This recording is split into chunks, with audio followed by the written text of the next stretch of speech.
ये बहुत खास बात है कि जो अव्याव्रत भजनात्, देवर्षि नारद जी ने भक्ति सूत्र में वर्णन, अव्याव्रत भजनात् निरंतर भगवती स्मरण, बहुत बड़ी महिमा है इसकी।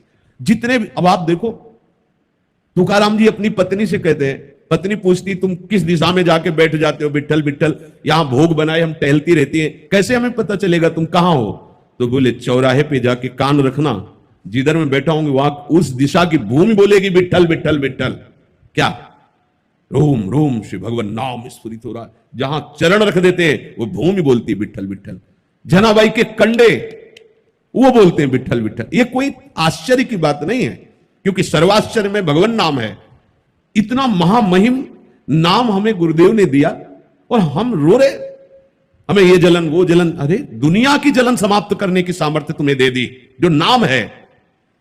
तभी तो गुरु के समान किसी और को दाता नहीं कहा गया। सबसे बड़ा दाता त्रिभुवन में कोई है तो गुरुदेव हैं, क्योंकि उन्होंने नाम सुकृत धन अपनी जीवनी अति हित मान देत वरदान, सबसे बड़ा वरदान गुरु ने दिया, दाता राधा नाम। उन्होंने राधा नाम हमें दान में दिया है, जो ऐसी सामर्थ्य रखता है, सर्वाश्चर्य में सामर्थ्य रखता है, महाप्रेम प्रदान करने की सामर्थ्य रखता है। कोई भी कर्म जो भगवत प्रीत्यर्थ किया जाता है, भगवत सामर्थ्य से हो रहा है, ऐसी भावना रहती है। और हम पर बड़ी कृपा है जो प्रभु ऐसे सत्कर्म करा रहे हैं, वो सीधे भगवत प्राप्ति का स्वरूप होता है। प्रभु श्री कृष्णचंद्र जो अर्जुन जी को कह रहे हैं, कर्मणैव हि संसिद्धि मास। अर्जुन, ये जो कर्मयुग है, ये बड़े बड़े महापुरुषों को भी सिद्धि प्रदान किया है। उदाहरण में बोले जैसे जनक आदि, देखो कैसी स्थिति को प्राप्त है विदेहराज जनक कि दिगंबर षोडश वर्षीय अवस्था ब्रह्मबोध से संपन्न आप्तकाम महापुरुष उनके शिष्यत्व को स्वीकार कर रहे हैं। जनक जी के शिष्यत्व को श्री सुखदेव जी के गुरु हैं जनक जी। शिष्य कैसे हैं? जगत बंदनी परम त्यागी दिगंबर, एक वस्त्र लंगोटी भी नहीं शरीर पे। और गुरु कैसे हैं? सम्राट पद पर बैठे हुए हैं, सब राज वैभव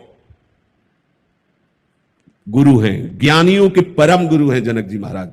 लेकिन आचरण वैसे ही एक राजा जैसे ही कर रहे हैं। भगवान ने इसीलिए उनका उदाहरण दिया है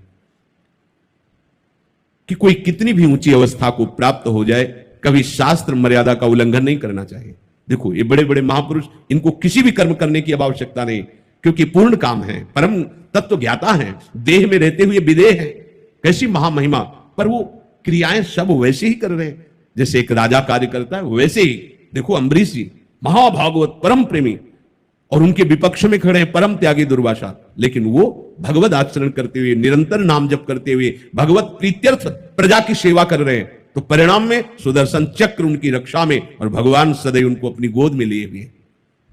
राजा जनक जैसे अनेक महापुरुष इसी योग के द्वारा तत्वबोध को प्राप्त हो गए, परमात्मा प्राप्ति कर लिया है।